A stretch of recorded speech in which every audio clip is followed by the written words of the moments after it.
The Tale of Oak House. Level Intermediate. Liz had always been a light sleeper, so when she heard the footsteps in the hall at 3 a.m, she woke up immediately. She was staying at a lovely bed and breakfast in Yorkshire for the weekend. Oak House was a large Georgian building nestled in the heart of the countryside. When Liz had walked into the grand hallway earlier that day, she could feel the history surrounding her. Now, as she lay still in her bed listening, she could hear many sounds: the wind through the trees, the creaking radiator, and the ticking clock. But the sound that had woken her up were definitely footsteps. Someone was walking down the upstairs hallway. Liz got out of bed quietly and opened her bedroom door just a crack. The hallway was dimly lit by a small lamp, and she could see a figure at the far end. There was an elderly woman in a white nightgown walking slowly toward the stairs. "Hello?" Liz called softly. "Are you okay?" The woman stopped and turned around. She had kind eyes and grey hair pulled back in a bun. She looked a little confused. "I'm sorry, dear," the woman said. "I was looking for my room. I seem to have got lost." Liz felt sorry for her. The woman looked about 80 years old and seemed very tired and confused. "Are you here with your family?" The woman shook her head sadly. "No, dear, I'm alone. My husband died and my children live far away. I came here because I used to live here a long time ago." "Really? When did you live here?" "Oh, it must have been 50 years ago now. My husband and I bought this house when we were younger, just after my first daughter was born. We were so happy here." The woman's eyes became dreamy. "We had such plans to grow old together in this house." "What happened?" Liz asked gently. "He got sick," the woman said quietly. "Cancer. We only had 5 years here before he died. After that, I couldn't stay. Too many memories. I sold the house and moved away." Liz felt very sorry for her. "I'm so sorry. That must have been very hard." "It was, but I always wondered what happened to our house, so when my daughter told me it had been turned into a bed and breakfast now, I decided to visit. I wanted to see it one more time." Liz smiled.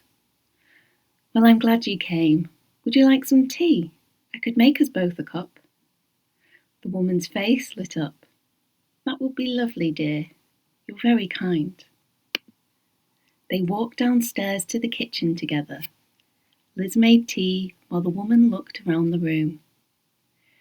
"It's different now," the woman said, "but it still feels like home."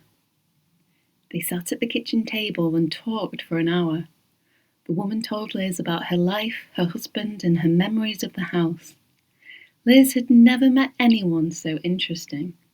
"I should let you get back to bed," the woman finally said. "Thank you for the tea and the company. It means more to me than you know." "It was my pleasure," Liz said. "I hope you sleep well." The woman stood up and walked toward the stairs. "Good night, dear." "Good night," Liz called after her.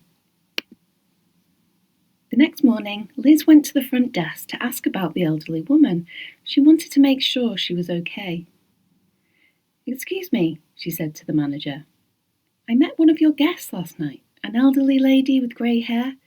She was looking for her room. I think she said room 6 or 7. The manager looked confused. "I'm sorry, but we don't have any elderly women staying here right now, and we only have 5 rooms. There is no room 6 or 7. Liz felt cold suddenly. "That's impossible. I talked with her for an hour. She was wearing a white nightgown." The manager's face went pale. "A white nightgown? With grey hair and a bun?" "Yes, that's right." "Oh," the manager whispered. You must have met Margaret. Margaret? Margaret Thompson. She and her husband bought this house in 1972. He died of cancer 5 years later, and she lived here alone for another 3 years before selling it to us in 1980. She died about 10 years ago now. Liz's heart started beating faster. 10 years ago? Yes, but every year on the anniversary of her husband's death, guests report seeing a woman in a white nightgown walking the halls. She's always polite, always looking for her room. Some of the staff have seen her too. Liz stared at the manager. The teacups, the conversation, the woman's sad, kind eyes. But she seemed so real. I'm sure it wasn't a ghost, Liz whispered. Maybe it wasn't, the manager said gently. But yesterday was the 10th of October. And what does that mean? Liz asked hesitantly. It was exactly 50 years since Margaret's husband passed away.